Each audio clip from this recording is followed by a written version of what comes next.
Hello everyone. Today's topic is that type 3 grammar. This grammar is known as regular grammar.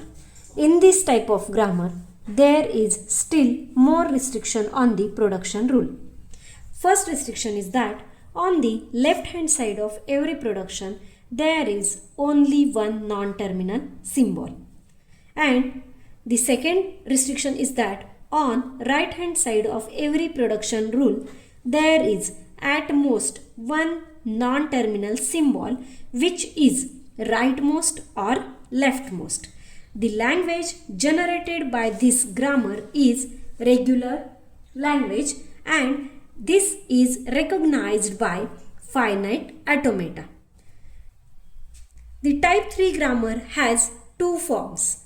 First form is that right linear grammar. In this grammar, a non-terminal symbol appears as rightmost symbol in each production. Let us see one example, that is A gives AB. Here in this production, the non-terminal symbol, that is B, which appears right hand side of the production rule at rightmost position. That's why this grammar is known as right linear grammar. Now, second form of this grammar is left linear grammar. Here, a non-terminal symbol appears as leftmost symbol in each production rule.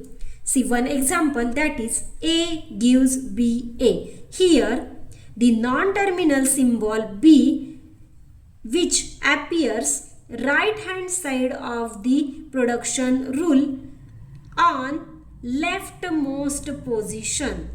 That's why it is left linear grammar.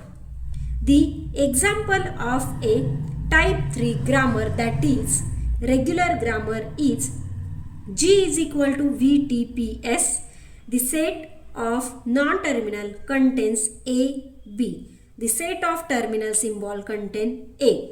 And the productions are A gives AB, A gives BA, and B gives A or epsilon. Here, in first production, the non-terminal symbol B, which appears at the right hand side of the production rule as at rightmost position. In second production, the non-terminal symbol B, which appears at the right hand side of the production at leftmost position. So that this is the example of a type 3 grammar, that is regular grammar. Thank you.